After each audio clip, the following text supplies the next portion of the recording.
from the heart of our nation's capital, here's Family Research Council President Tony Perkins. Welcome. Thanks for tuning in. Well, coming up on this Tuesday edition of Washington Watch, Secretary of Defense Lloyd Austin appeared before the Senate Appropriations Committee earlier today. As President Biden has said, American leadership is what holds the world together. And if we fail to lead, the costs and threats to the United States will only grow. We must not give our friends, our rivals, or our foes any reason to doubt America's resolve. That, of course, comes as the Biden administration wants more money. But the Biden administration doesn't understand that money doesn't buy leadership. The fact that the world is falling apart despite the trillions in debt spending by the Biden administration should make that abundantly clear. Now, House Speaker Mike Johnson has put forth a bill that separates the $14.3 billion for Israel from the $60 billion plus in additional money for Ukraine. The question is, will the House pass that? And then what happens? We're going to talk with Georgia Congressman Rich McCormick in just a moment. Also, Homeland Security Secretary Alejandro Mayorkas appeared before the Homeland Security Committee in the Senate today, and he did his best not to give direct answers. Can you say that Hamas, Hezbollah, or other Iran-backed terrorists are not in the U.S. currently after possibly illegally crossing our southern border? Senator, let me assure you that anyone who poses a threat to our national security or our public safety is an enforcement priority of ours, and we use our detention capabilities to the fullest extent. I'm still concerned. That was Florida Senator Rick Scott not getting an answer. Well, Senator Scott joins us later here on Washington Watch. And like a bad cold that won't go away, the World Health Organization is again quietly working on a plan to use the next pandemic as a cover for global governance. Jim Roguski, a Law and Activism Committee member at the World Council for Health, is here with the latest on the WHO, which is again meeting. Finally, the left cannot help themselves as the attacks continue on Speaker Mike Johnson. The problem with Johnson isn't at all his faith. He's entitled to his personal beliefs, as everyone is, even if they come from the 18th century. But when those beliefs encroach on the rights of others, that's when it becomes dangerous. That was former White House press secretary, now MSNBC host Jen Psaki. So in other words, she's saying if Bible-believing Christians keep their beliefs to themselves, that's okay. We can tolerate that. But you know what, folks? That's not religious freedom. We have the freedom to live our lives according to our faith. And that's what's driving the left crazy. We're going to talk with someone who has actually known the speaker even longer than I have. And he also knows a little bit about the left's hostility to biblical Christianity. The former fire chief of Atlanta, Kelvin Cochran, joins me here on Washington Watch a little bit later. All right, heads up, folks. Get ready to take notes today because there will be some action items. Our word for today comes from 1 Timothy chapter 2. First of all, then, I urge that supplications, prayers, intercessions, and thanksgivings be made for all people, for kings and all who are in high positions, that we may lead a peaceful and quiet life, godly and dignified in every way. This is good, and it is pleasing in the sight of God our Savior, who desires all people to be saved and come to the knowledge of the truth. So why pray for government leaders? Does it really make a difference? Well, if it didn't, we wouldn't be told to do so. And it's clear that Paul believes the church should concern itself with government and government leaders. But you say, well, should we pray for only the ones we agree with? No, we should pray for all of them. In fact, we should pray harder for those opposed to the truth, that we may lead a peaceful and quiet life and that they may encounter Jesus and come to the knowledge of the truth. For more on our journey through the Bible, go to frc.org/Bible. Israeli tanks and ground troops continued their push into the Gaza Strip today, moving closer to the city of Gaza with its dense urban environment and intricate underground tunnel system. As the Israeli military confronts Hamas, Republicans in Congress have made a $14.3 billion military aid package to Israel a top priority. But President Biden and the Democrats are seeking to connect this military aid to more than $60 billion in additional funding for Ukraine. Joining me now to discuss this and more, Congressman Rich McCormick. He serves on the House Foreign Affairs Committee and the House Armed Services Committee. He represents the 6th Congressional District of Georgia. Congressman McCormick, welcome back to Washington Watch. Thanks. Good to be with you. So you serve on the Foreign Affairs Committee. Tell us the latest you're hearing from Israel. So I'll tell you what I hear outside the Foreign Affairs. None of this is a secret, but I know for a fact this is going to be brutal urban warfare. Anybody who's been in the military and seen what we had to do in Fallujah and what we've done all across the small towns of Iraq understands how dangerous this business is. There's going to be some good people that die on both sides. And when I say good people on the Palestinian side, I'm talking about innocent civilians who just got caught up in this. Hamas are bad people, evil people who have guns, who have forced this issue, who have literally gone and killed babies and raped women. And now the Palestinian people will be used as human shields for this evil regime. Let's face it, the Israelis use their weaponry to protect their children. Hamas uses children to protect their military machine.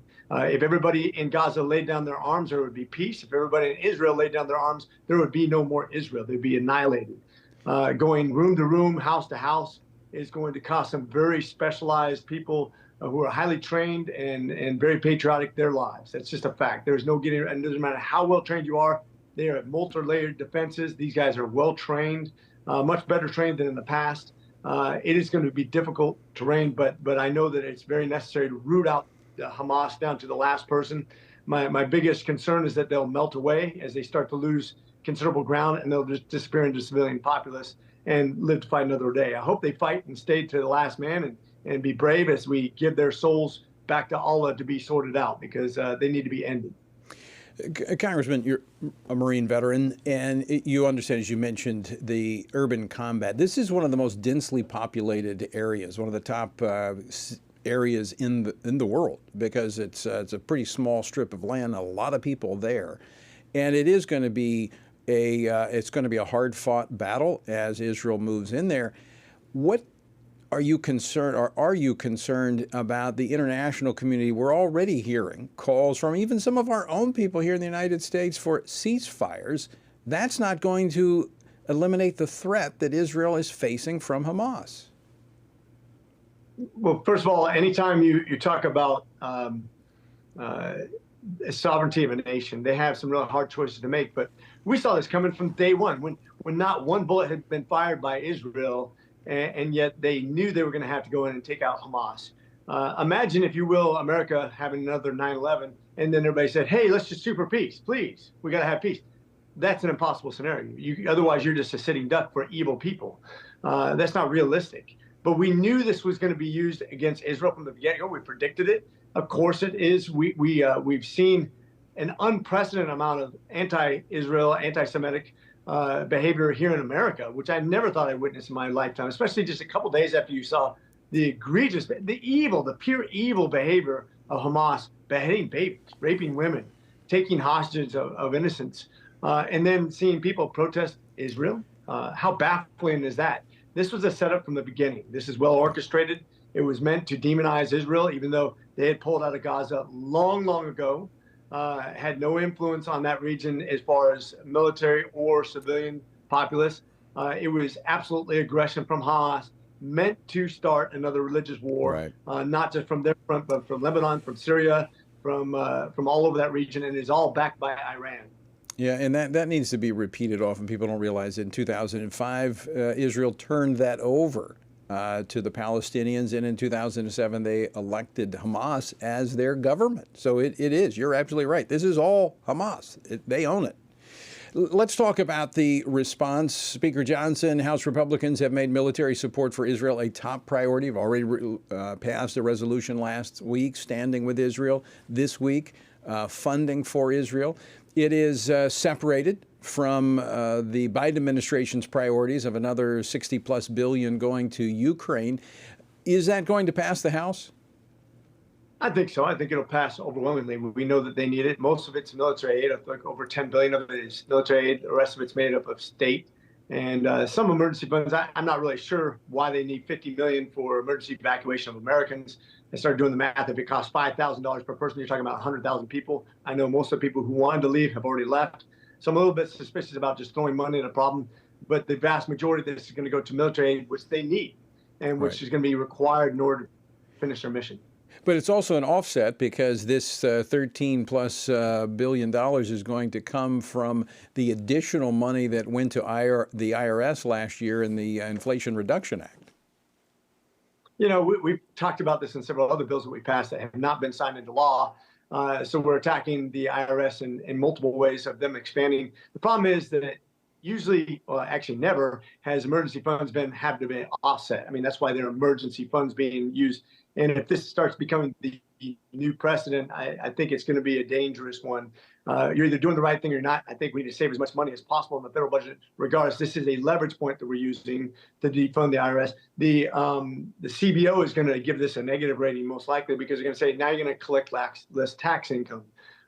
So you can see that partisan argument already starting to form, which I hate. This should be about one thing, which is funding the right thing to get done. I think we need to save every penny we can into the future. I think the IRS having 87,000 more agents is a problem in and of itself. But I know why we're leveraging this, but I'm not sure it's the right fight to pick when we start talking about emergency funding being tied to things like this. Do you foresee any Democrat support for this funding for Israel? Absolutely. I think they get it. This is a bipartisan effort. I don't think that funding the support of Israel is a partisan thing by and large. You will have some people, maybe even on both sides. One person says this is not a war we should be involved in on one side, and the other side says, oh, we need to be fair and balanced. You know, this is, you know, your Talibs and your Ilhans. I can understand why they wouldn't be for it, but I think the vast majority of Democrats as well as Republicans will be in support of Israel, and I don't think this will have a hard time passing. What happens when this comes back from the Senate once again combined with Ukraine? That'll be interesting to see. I have not been in this scenario before. Remember, 70% of Congress is new in the last 6 years. So I wait patiently to see how this plays out. The reconciliation process is not clear for me in budgeting, especially in emergency budgeting. So I have some things to learn, and I think a lot of the congressmen do. Well, I've been here about 20 years. There's a lot of new things right now that I think will be hard to predict. You've got conservative members of Congress who are pro-military, pro-national security, but also fiscally responsible. You've got new leadership. So it will be very interesting to see how this plays out. Congressman McCormick, always great to see you. Thanks so much for taking time to join us today. Absolutely. God bless you guys. Semper Fidelis. Semper Fi. Well, it is going to be very interesting to see how this plays out, and I think it's going to. I do agree with him. I think you're going to see bipartisan support for this measure coming out of the House. I don't think the majority of Democrats want to be seen as anti-Israel. I think they want to be supportive of Israel, even though this is decoupled from the funding that the Biden administration wants for Ukraine. We'll see how it plays out. See how it plays out in the Senate. Well, speaking of the Senate, coming up next, we're going to be joined by Congressman Rick Scott. We're going to be discussing a hearing today with the Homeland Security Secretary. Senator Scott was wanting to know, are any of these terrorists, have they crossed the border into the country? Let's see if he got an answer later. All right, don't go away. We're coming back with more right here on Washington Watch. Don't go away.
Everything we do begins as an idea. Before there can be acts of courage, there must be the belief that some things are worth sacrificing for. Before there can be marriage, there is the idea that man should not be alone. Before there was freedom, there was the idea that individuals are created equal. It's true that all ideas have consequences, but we're less aware that all consequences are the fruit of ideas. Before there was murder, there was hate.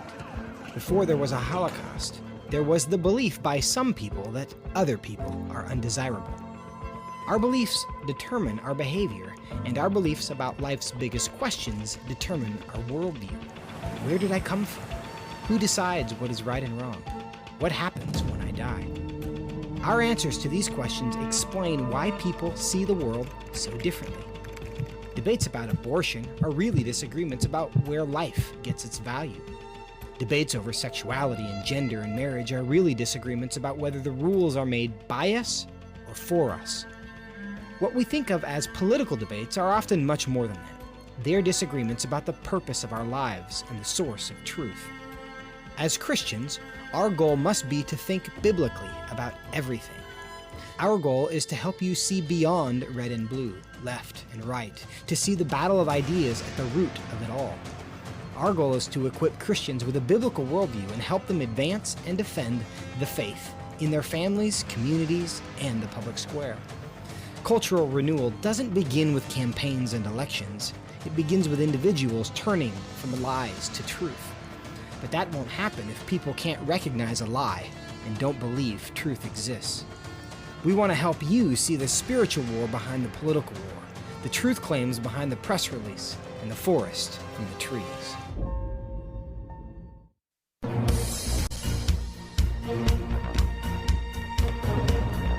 Welcome back to Washington Watch. Good to have you with us on this Tuesday. The website, TonyPerkins.com. All right, the terrorist invasion of Israel early this month echoes the unprecedented chaos at our own southern border, where in fiscal year 2023, all records have been shattered. Border Patrol have had more immigrant encounters, including a record number of encounters with suspects on the terrorist watch list than ever before.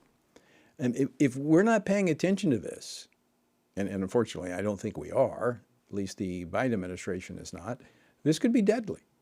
Homeland Security Secretary Alejandro Mayorkas and FBI Director Christopher Wray testified before the Senate Homeland Security Committee today, but they refused to answer whether members of Hamas, Hezbollah, and other Iranian-backed terrorist groups had illegally crossed the southern border. Joining me now to discuss this, Senator Rick Scott from Florida, who is leading the effort to keep Israel support separate from other spending, like we were just talking about with Congressman McCormick. He serves on 4 Senate committees, including the Senate Committee on Homeland Security, Government Affairs, and the Senate Budget Committee. Senator Scott, welcome back to the program. Great to be with you, Tony. Yeah, we had a hearing today, and my goal is to really make sure people know what the risk is, and so they wake up. I mean, I think October 7th was a wake-up call to America. When you see that the hatred, the evil that these Hamas terrorists did to individuals, where they cut off babies' heads, they raped young girls and burned them alive, burned babies. I mean, all these horrible things. Could that happen here? I don't want it to happen here.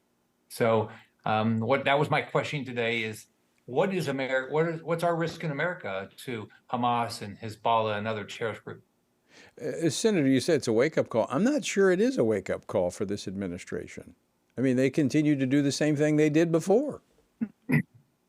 I don't, here's what I don't understand. I don't care whether you're Republican or Democrat, you should love your family, right? So 70,000 people dying of fentanyl overdose a year because there's an open border. I mean, why don't the Democrats want to solve this in Biden? And you look at what happened in Israel, you see the hatred to Jews in this country, and you see these open borders. You look at how many people have come from Iran, in Iraq, in Syria, in Afghanistan, completely unvetted, that are around our country. And think about this for a second. 19 terrorists with box cutters killed 2,700 some Americans back in 9/11. And if you look at Hamas, all they had was a few vehicles and guns. and they killed 1,400 Israelis and Americans, and they still have, what, close to 300 people, including at least 10 Americans hostage in Gaza. So, You know, Senator, I know that these hearings are a part of the oversight. I mean, this is part of your responsibility as a senator. But you know, they are so evasive. They never answer questions. It's like they're gotaways. You know, you're not able to get any answers out of them when you ask them a very direct question. That's got to be extremely frustrating. I don't know if you saw today, though, when I asked Director Wray if we were safer now than when Biden took office, he had a very difficult time coming up with an answer. He took a long time to come up with an answer because he doesn't want to say the truth, that we are way more dangerous now. I'm looking to see if I actually have that clip. I wanted to play that if I have it. I don't know. Do we have that clip? All right. Well, we'll see if we have that clip. I know we've got some of the other clips from today's testimony, but is there not some obligation for them to answer the questions of the senators that have oversight of their agencies? You know, Tony, here's what's really frustrating. The Democrats control the House committee or the Senate committees because they have a majority. And so because they have a majority vote on the committee, they never get held accountable. Here's what I don't understand. When we ask for information from places like the FBI or Homeland Security or Health and Human Services, they give us, either they don't respond, or they have redacted information, or they don't answer the question. So we are supposed to be the Oversight Committee, and unless the Democrats care about the issue, which they don't seem to care, that 70,000 Americans are dying of fentanyl overdose a year, that we have the risk of Hamas and Hezbollah here, and I guess maybe eventually when it impacts their family, they'll finally start caring. But they had to acknowledge today that we have significant risk. We have significant risk of terrorist attacks in this country, not just from lone wolves, but from an organized effort by Iran and other places, and Hezbollah and Hamas, all these groups. I want to switch topics before we run out of time. You've been leading the effort in the Senate to separate the funding for Israel, the emergency funding for Israel that the administration has requested from the additional $60+ billion that's being requested for Ukraine. Now, in the House, they've actually put forth a standalone bill just for Israel. What are the prospects of that bill when it comes over from the House in the Senate? Well, I'm optimistic. First off, I think Speaker Johnson is going to do a good job. He's doing the right thing. He's separated it. What's happening in Israel is totally different than Ukraine. And remember, the Biden bill is a bill to help sanctuary cities. That's what it really is. So he separated that out, and he actually fiscally he's doing the right thing. He's going to make sure we pay for it. So I'm going to do everything I can to make sure we have a vote on this in the Senate, and I'm hopeful it'll pass. Here's what I think we ought to be doing right now. We have a majority in the House. We have a new Republican Speaker of the House. Let's support them, and don't undermine them by doing things, by working with the Democrats over in the Senate. Let's stand with our Republican colleagues in the House. Can you get the Republican leadership in the Senate to do that? It's up to voters. As you know, I ran against Mitch McConnell last year because that's not what he's been doing. He's been voting with 10 or so other Republicans with Biden. It appears that he wants to do it with this. I think most of our conference doesn't want to do that. They want to separate it, and so I'm hopeful that's what will happen. And by the way, it's not going to pass. I always say it's not going to pass in the House. Why are we giving them the votes? It just undermines what Mike Johnson's trying to do over in the House. Yeah, and I think you're absolutely right. The Senate Republicans should support this new speaker who's trying to do the right thing, which is beneficial to all Americans and to Republicans. What's the action item? 20 seconds. What should our listeners be doing? First off, call your House members, Senate members. Separate bill on Israel that's paid for. That's what they ought to be doing right now. Okay. All right. That's the action item. Senator Scott, great to see you. Thanks for joining us. Hey, Tony. Bye-bye. All right, stick around, folks. We're back with more Washington Watch after this.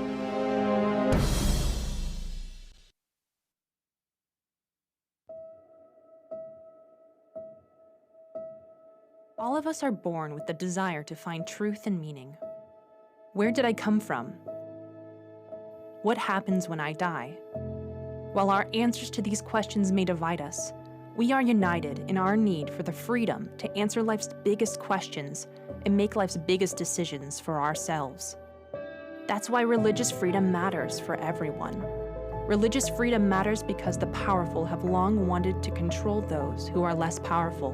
Religious freedom matters because the freedom of those who are different is often threatened by those who believe different is dangerous. Leah Sheribu, a Christian teenager in Nigeria, remains a captive of Boko Haram for her refusal to renounce her Christian faith. Chinese pastor Wang Yi is serving a 9-year sentence for speaking publicly against the Chinese government. In Pakistan, Asif Pervez is on death row for allegedly sending a blasphemous text message. All of this because people in power decided different is dangerous.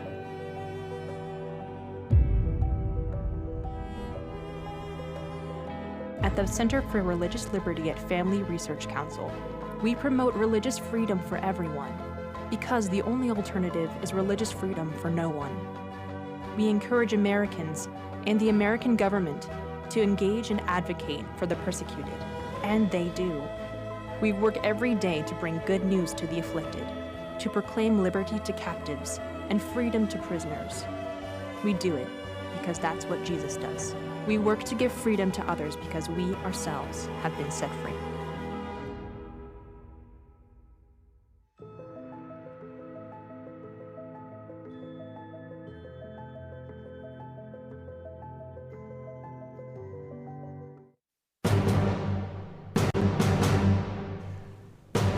This is Washington Watch. I'm Tony Perkins. All right, let me give you that Capitol switchboard number that Senator Rick Scott was making reference to, you making calls to your senators regarding the funding for Israel. 202-224-3121. That's 202-224-3121.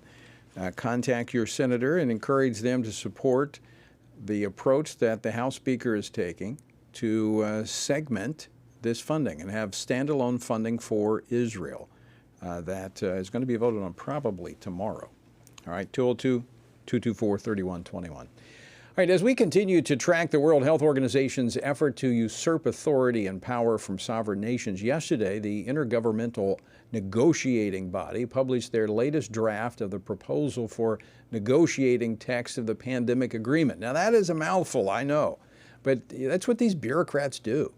But you need to pay attention to this because this is dangerous stuff.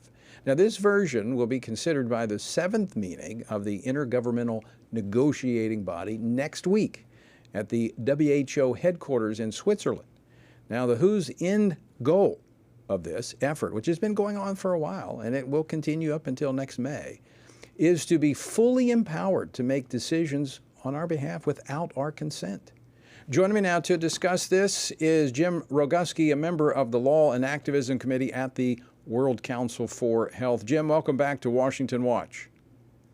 Well, thank you very much for having me. And, you are correct. It is a mouthful.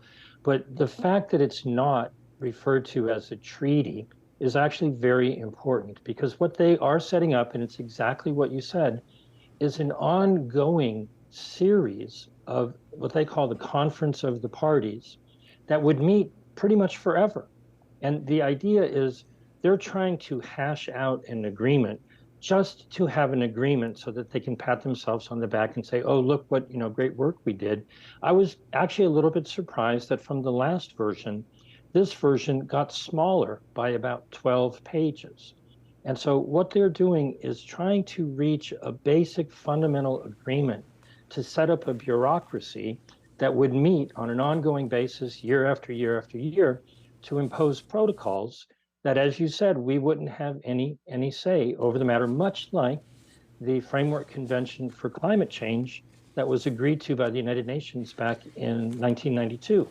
That ongoing system of, forever unelected, unaccountable bureaucrats making decisions on our behalf without our input is something that's just absolutely not acceptable. I mean, this is like a self-winding watch. Once they create it, it's just going to keep on going. So explain for just a moment. It's very, I read through all this. And so they create this Conference of the Parties, and then they're empowered to do forever whatever they want to do. And then it's just like Hotel California for those that want to try to get out. They can't. It takes 2 years. You got to be in it 2 years, and then it takes a year for them to act upon it. I mean, the world could be eradicated by the time you're able to get out of this bad deal. The thing to realize about the meat of what they're talking about, though, is that it doesn't have any resemblance to what people would think of as health. Right. It's really a financial, venture capital prospectus to literally get developed nations to invest money in infrastructure in developing nations to build out more laboratories, more testing facilities, more mRNA manufacturing facilities. You had mentioned, or your staff had mentioned to me, the Global Preparedness Monitoring Board. They put out a report, and they were tracking the mRNA manufacturing plants in Africa. And so what they're really looking for is not an evaluation of the mistakes that happened over the last 3 or 4 years. They're more than doubling down. They want to build the infrastructure to do more of what they did to us over the past 4 years. Which didn't work in terms of stopping a pandemic or keeping people safe. It just took their rights and gave them more power. So what are the next steps here? Because I know December is one critical deadline that we need to be aware of. What are some other things coming up we need to be aware of? So, they make it confusing because there are many different pieces of the puzzle, and there are at least 3 pieces. The one that we've just started talking about is their convention, which is on a little bit of a slower timeline. They're not thinking about having that completed until May of next year. There are 2 sets of amendments to the international health regulations, one that was adopted 17 months ago, and there's an 18-month period for every nation on the planet to reject the amendments that the Biden administration shoved through on May 27th, 2022. So the deadline for all of the nations on the planet to reject that just by sending a letter to the WHO.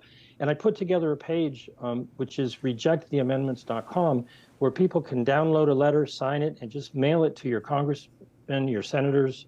I wish I had a chance to talk to Senator Scott. I really want them in the Senate to pay attention and submit H.R. 79, or at least a copy of it, in the Senate.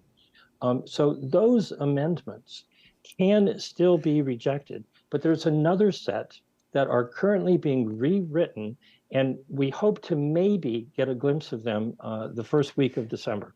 Jim, we're up against a break. This happens every time. But if one chamber were to send something to the WHO, could that derail the effort?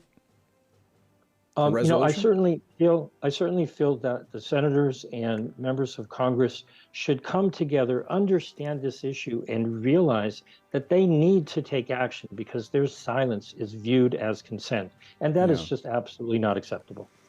All right. Well, we're going to continue to track it. You keep us up to date, and we're going to keep our viewers and listeners up to date as well. And folks, we're going to have an action item for you on this, too, on the other side of the break. Jim, always great to see you. Thanks so much for joining us.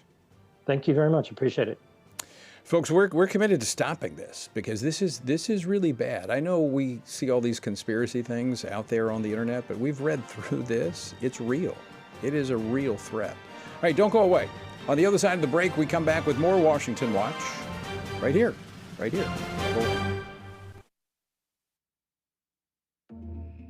The world is hurting. Streets are filled with crime. Families are broken. Sin is celebrated, and God is mocked. Everywhere we look, the wages of our sin are on full display. As Christians, we know that surrender to God's will is the solution to our biggest problems, but not everyone agrees. Even in church, we hear people say the most important thing is to be tolerant, that we shouldn't impose our morality on other people, and that loving our neighbor means celebrating what they do. But you can't do that. It's not that you don't love your neighbor, you do, but you care about God's opinion more than your neighbor's opinion, and this makes you different. In fact, sometimes it makes you feel alone, like you're the only one. But there is good news. You are not alone, not even close. Research has found that there are 59 million American adults who are a lot like you. There are millions of people around the country who are born again, deeply committed to practicing their faith, and believe the Bible is the reliable Word of God. But that's not all. They're also engaged in our government. They're voters. They're more likely to be involved in their community, and they're making a difference in elections. The problem is that a lot of them feel alone too. We want to change that.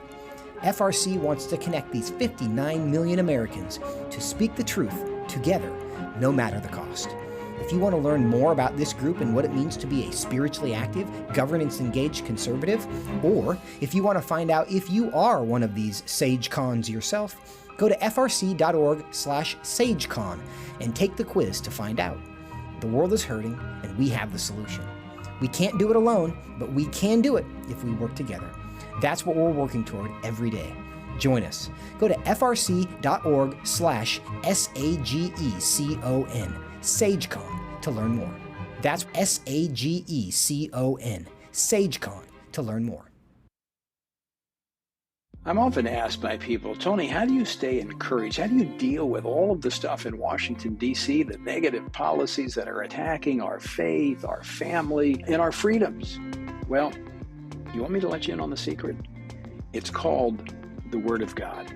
And that is why the Family Research Council embarked on Stand on the Word, a 2-year journey through the Bible. It's a chronological Bible reading plan with just 10 to 15 minutes a day. In 2 years, you will have covered the entire Bible. And to go along with this, Monday through Friday, I do a morning devotional that goes along with the reading of the day. It's all designed to encourage you on this journey because the Word of God, as the psalmist said, in my affliction, here's my comfort. Your Word gives me life. That is our source of strength. To find out more, go to tonyperkins.com or frc.org/Bible. And I invite you to join me every morning for our Stand on the Word Bible devotion.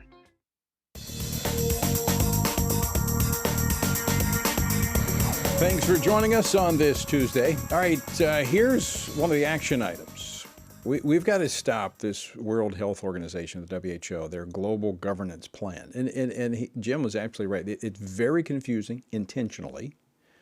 They've got 3 different tracks going, and they're dragging it out forever. They keep changing it. It is a moving target, but this we know. This is unprecedented in its effort to grab global power. Right, they want to use the cover of the next pandemic. And it doesn't even have to be a pandemic. It'd be a declared emergency. And this covers so many different things. And we know, I mean, look what's coming out of the United Nations right now. They're attacking Israel for defending itself against Hamas. This is not an entity that we want to give more power to. So help us expose this. We're working with members of Congress. We're trying to get some hearings set up. We want America to know what is happening with WHO. And so this week, if you will stand with us financially, we have some partners that have put forward a special match. It is a challenge match. Your gift will be quadrupled. All right. So if you'll give us a call, we've got some folks standing by from our team to take your phone call.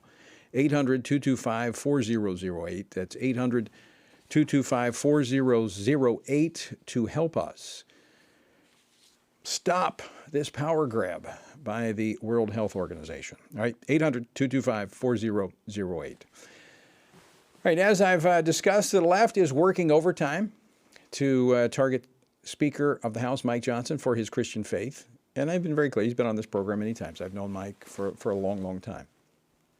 Here's their main problem, is that Mike actually believes what he says when he speaks of his Christian biblical faith, his what he described as a biblical worldview. I'm going to play this clip again that we played yesterday. This was Jen Psaki on her show. She used to be it's called Inside with Jen Psaki on MSNBC. She used to be the press secretary,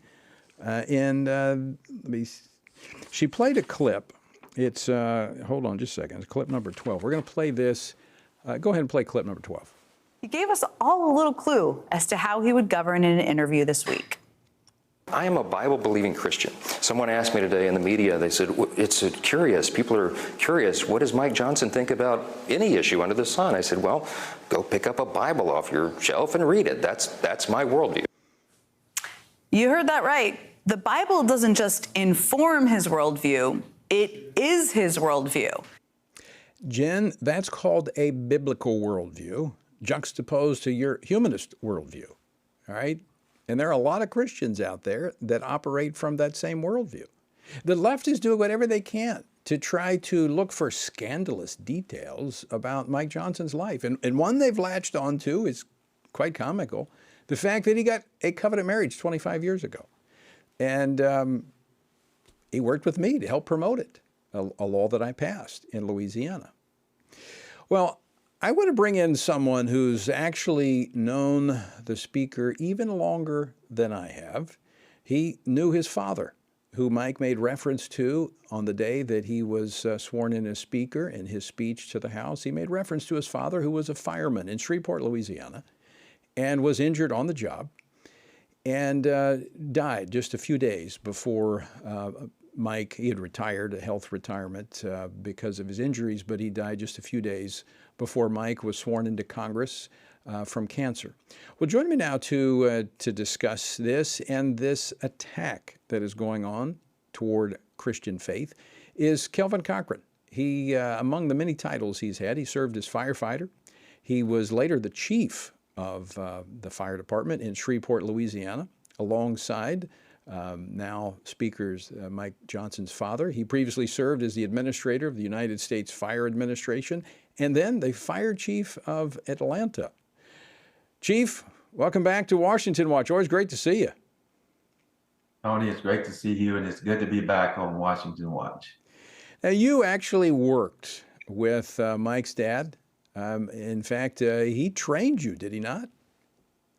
That's exactly right. Mike's dad, Pat Johnson, was on the Shreveport Fire Department, what we would refer to as a firefighter's firefighter. He was a role model to all firefighters, and he was promoted to captain training officer about a year before I was hired in 1981. And he quickly became all of the recruits' favorite training officer. And for me personally, he became a role model because he made such an impression upon me with the way he wore his uniform, his professional demeanor, and just the way that he treated people on the job. And he gave me the aspiration of wanting to be a captain training officer one day. And as you stated, Tony, his untimely retirement due to injuries sustained at a cold storage plant explosion, where he was one of the members of the hazardous materials response team, and training officer Percy Johnson was killed, and Pat Johnson was badly burned and ultimately retired. His retirement, Tony, created a vacancy, and I was his successor and being promoted to fill the vacancy that he created when he retired.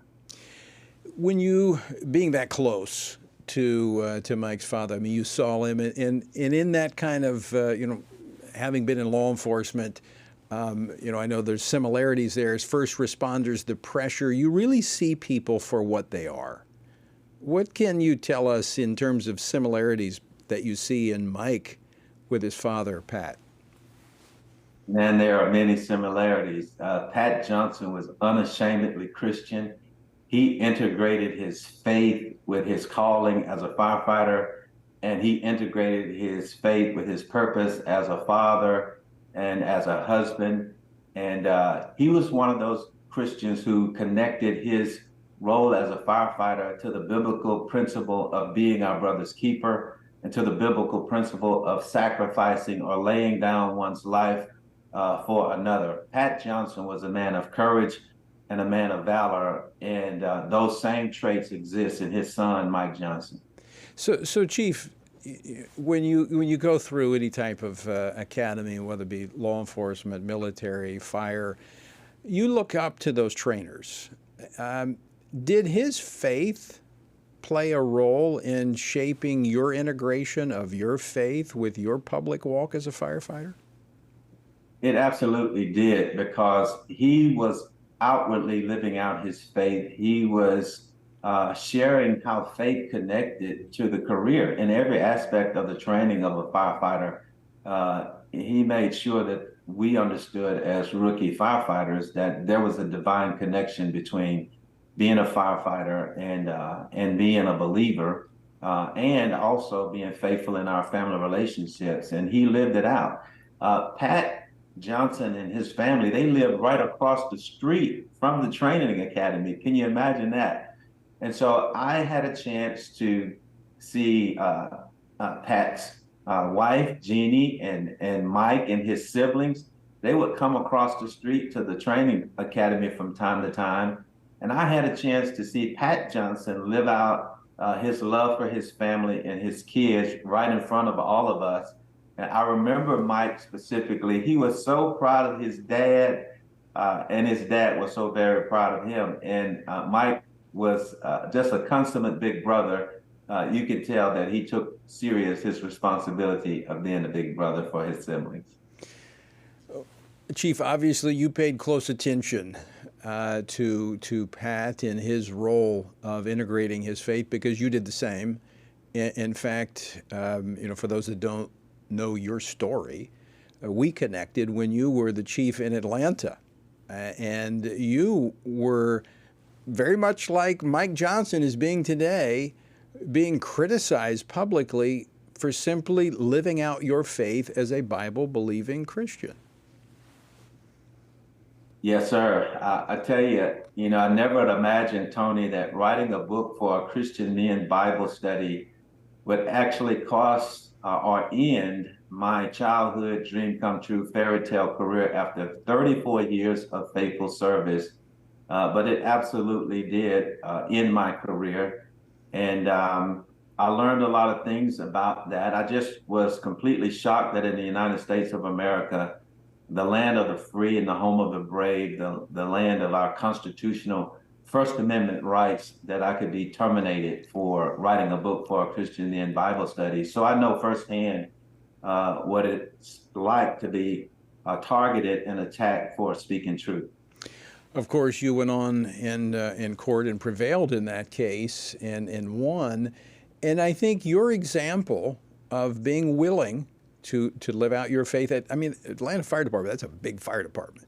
And by your example, I have no doubt that through the years of your 30 plus years in the fire industry, in the fire department, in various places, that there are others, just like you looked to Pat Johnson, that looked to you and saw, hey, this guy is living it out. He's the real deal. That's what really frightens the left. And that's why they want to crush people like you, like Mike Johnson, and others, is because, it's why they want to cancel us, is because we give a platform and we actually walk out our faith. We're not going to hide it. We're not going to keep it between our ears. We're going to share it, because it is our hope that's within us. And it's also what offers freedom and fulfillment to others. It absolutely does, Tony. And, having the courage and grace to stand in this cultural moment is so essential for all believers when we are facing the fire. And I've come to learn that there are three essential components for any and all believers who, when that day comes, not if it comes, but when that day comes, it's so important for us to know, number one, that God has prepared us for that moment. Realize that you would not be facing the fire and experiencing that moment if God had not determined that he had thoroughly equipped you for it. And so Mike Johnson has been thoroughly prepared and thoroughly equipped to deal with the persecution that he is facing. And so has all believers been prepared by the Most High God. The second thing is to face the reality that there are worldly consequences for standing on biblical truth and standing for Christ. There are worldly consequences for it. So being attacked for speaking the truth should be anticipated and expected for the believer, knowing that, number one, again, God has prepared us for it. And the truth always sounds like hate to those who hate the truth. And so we should expect for them to respond in a very, in many cases, harsh and sometimes even violent way. But because of their response, we should not respond that way. We should respond with love and with compassion, but also with confidence. We should not be surprised. We should not be discouraged, but we should also not waver. one of my favorite scriptures in 1 Peter 4:12 says, "Think it not strange concerning the fiery trial, which is to try you as though some strange thing happened to you." And then the third thing, not only is there worldly consequences for standing on biblical truth and standing for Christ, the third thing is there are kingdom consequences for standing on biblical truth and standing for Christ. And the kingdom consequences are always greater than the worldly consequences. Because God has predestined Mike Johnson to be the speaker, he cannot fail. He will be successful because God predestined him to be there. But if by chance he experienced some kind of a loss, Jesus said, "Whatever you lose standing for me, I will restore it 100-fold in this life with persecution, but afterwards you will experience eternal life." I'm living proof that Jesus Christ was not using hyperbole, Tony. I'm living the 100-fold life after having been persecuted for writing a book for a Christian men Bible study. So all believers should be encouraged by those three lessons.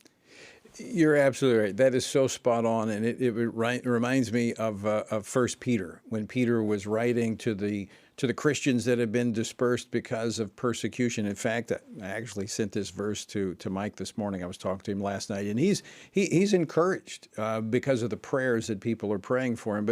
But Peter wrote this. He said, "But even if you should suffer for righteousness' sake, you are blessed, and do not be afraid of their threats, nor be troubled.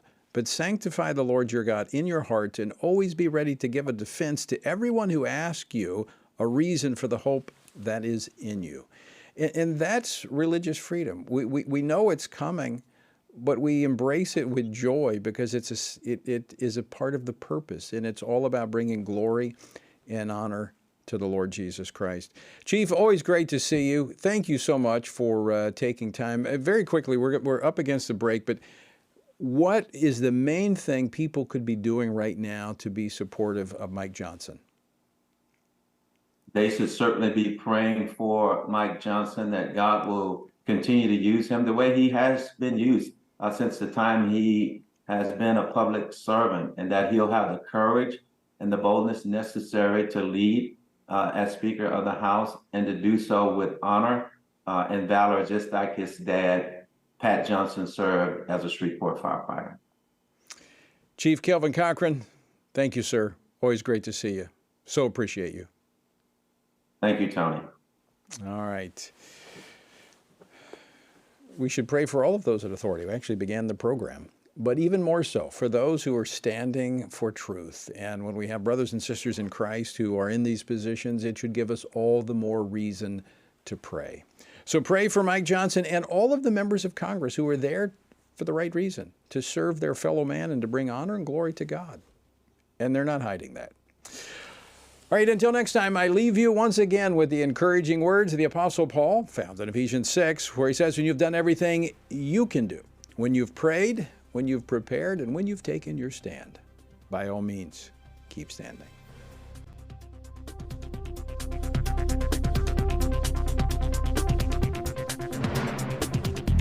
Washington Watch with Tony Perkins is brought to you by Family Research Council and is entirely listener-supported. Portions of the show discussing candidates are brought to you by Family Research Council Action.